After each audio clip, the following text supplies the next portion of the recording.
बिस्मिल्लाहिर्रहमानिर्रहीम। मैं मोहम्मद नईम और आप देख रहे हैं ज़फ़र सिक्योरिटीज़ प्राइवेट लिमिटेड को। एक बार फिर से आपको खुशामदीद कहेंगे अपने इस रेगुलर प्रोग्राम जिस पर हम तज़ियात पेश करेंगे मार्केट के आउटलुक के बारे में।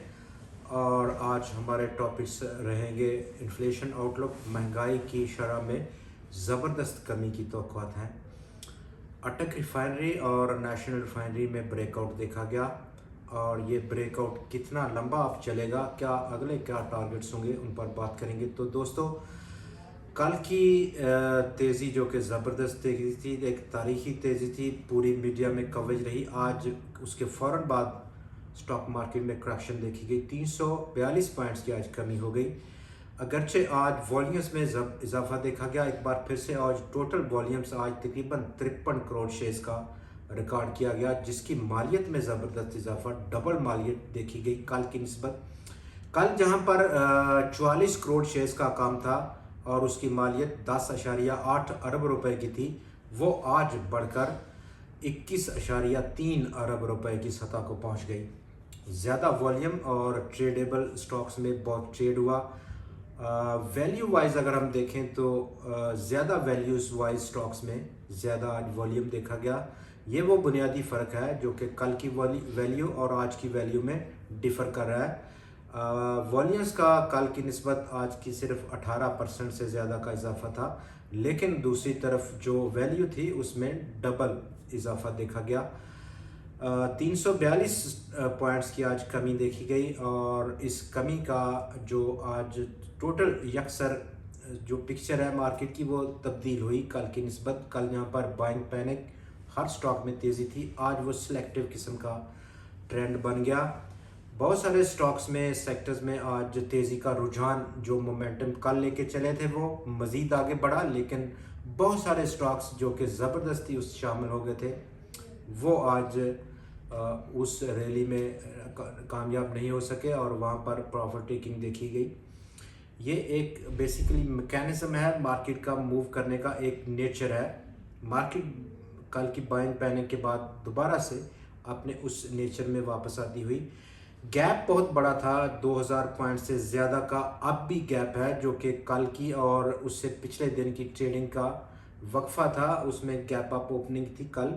ये गैप क्या फिल करेगी मार्केट, या इसके बगैर ही मार्केट में अगला जो ट्रेंड है, अगला जो टारगेट है उसको अचीव करेगी, जो कि 47,000 पॉइंट्स की सतह पर है। हमारा जो व्यू था कल के प्रोग्राम में आपके साथ, इनिशियल जो हमारा रेजिस्टेंस लेवल था वो 44,240 पॉइंट्स की सतह था। अगरचे कि आज इंडेक्स ने उससे बहुत आगे तक मूव किया, 44,511 का हाई पोस्ट किया, लेकिन उस रेजिस्टेंस को रिटेन नहीं कर पाई, इवेंचुअली पुल बैक किया और 43,557 पॉइंट की सतह पर आकर पहुंच गई। इनिशियल सपोर्ट इस वक्त जो सपोर्ट है वो 43,000 पॉइंट्स के आसपास देखी जा सकती है, जबकि हमारी तवक्कुआत विद इन दिस अब जो कंसोलिडेशन मूड चलेगा आने वाले 1 से 2 या 3 रोज़, इंडेक्स थोड़ा कंसोलिडेट करेगा कल के गेंस को। शायद हो सकता है मज़ीद 200-400 पॉइंट गिर जाए, लेकिन ये गिरना एक कंसोलिडेशन पैटर्न है। मुस्तहकम करना है बेसिकली उन गेंस को जो कि ब्रेकआउट था 42,300 या 200 पॉइंट्स की सतह का, उसको कंसोलिडेट करेगा। बहुत कोई इतनी खौफनाक कोई नेगेटिव कोई डेवलपमेंट नहीं है। इन्फ्लेशन आउटलुक पाकिस्तान की अब हम खबरों पे बात करते हैं, वो अब यकसर बदलती हुई नज़र आएगी आपको। स्टेट बैंक ऑफ पाकिस्तान के गवर्नर, उन्होंने आज अनाउंस किया, उनकी स्टेटमेंट रही कि आने वाले 2 साल में पाकिस्तान का जो इन्फ्लेशन रेट है वो मुतवक्को है, जो उनको एक्सपेक्ट कर रहे हैं वो 5 से 7% की सतह पर रह सकता है। जबकि इस वक्त जो गवर्नमेंट का अंदाज़ा है इन्फ्लेशन का, इंटरनेशनल मॉनेटरी फंड भी जो कि एक स्टेक होल्डर है उसका अपना अंदाज़ा है। दूसरी तरफ बाकी जो एजेंसीज़ हैं, रेटिंग एजेंसीज़ हैं, दूसरे इदारे हैं, उनका एक अपना अंदाज़ा है इन्फ्लेशन के रेट का पाकिस्तान का। लेकिन जो कैलकुलेशन मेथड है फेडरल ब्यूरो ऑफ स्टैटिस्टिक्स का, वो कुछ डिफरेंट है।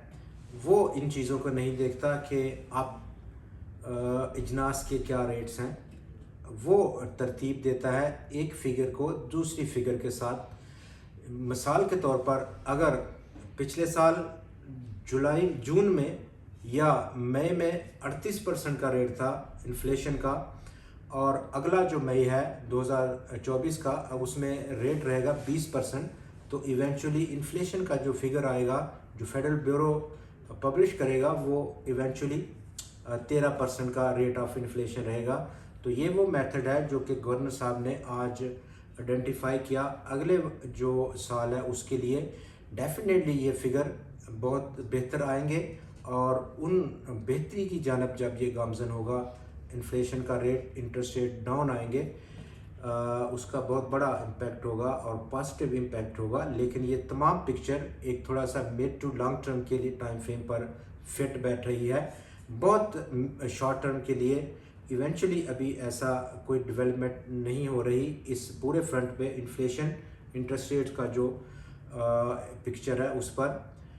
तो इन्फ्लेशन और उसको देखते हुए इंटरेस्ट रेट्स और इन्फ्लेशन से जुड़ी हुए हमारे बहुत सारे मैन्युफैक्चरिंग सेक्टर, जैसा कि ऑटो सेक्टर, सीमेंट सेक्टर, या उनकी दूसरे जो अलाइड सेक्टर्स हैं, इन दोनों सेक्टर्स के वो बहुत बड़ा पॉजिटिव इम्पैक्ट उन पर होगा। लेकिन तब तक जब तक ये पूरा साइकिल रिवर्स होगा और नज़र आएगा, पब्लिकली नज़र आएगा रिवर्स होता हुआ, स्टॉक की कीमतें इन सेक्टर्स की, इन स्टॉक्स की बहुत हद तक अपर साइड पर परफॉर्म कर चुकी होंगी। तो ये एक बेस्ट टाइम है इस पूरे सिनेरियो को समझते हुए यहाँ पर इन स्टॉक्स में, इन सेक्टर्स में इन्वेस्ट करने का, एक मिड टू लॉन्ग टर्म के टाइम पर्सपेक्टिव में। फ़िलहाल मार्केट में जो रेंज है, जो सिलेक्टिव किस्म की परफॉर्मेंस है, वो हम आने वाले दिनों में मज़ीद देखेंगे, जबकि स्टॉक मार्केट थोड़ा कंसोलिडेशन पैटर्न में नज़र आएगी। Commercial banks, oil and gas sector, auto, cement, IT sector और पावर सेक्टर, ये वो काबिल ज़िक्र स्टॉक्स हैं, सेक्टर्स हैं जिनमें हम सिलेक्टिव किस्म के स्टॉक में ज़बरदस्त परफॉर्मेंस देखेंगे। अटक रिफाइनरी और नेशनल रिफाइनरी में, अटक रिफाइनरी में तो कल ब्रेकआउट रहा, 184 रुपये का जो रेजिस्टेंस थी पिछले काफ़ी महीनों से, उसने ब्रेकआउट किया, गैप ब्रेकआउट रहा।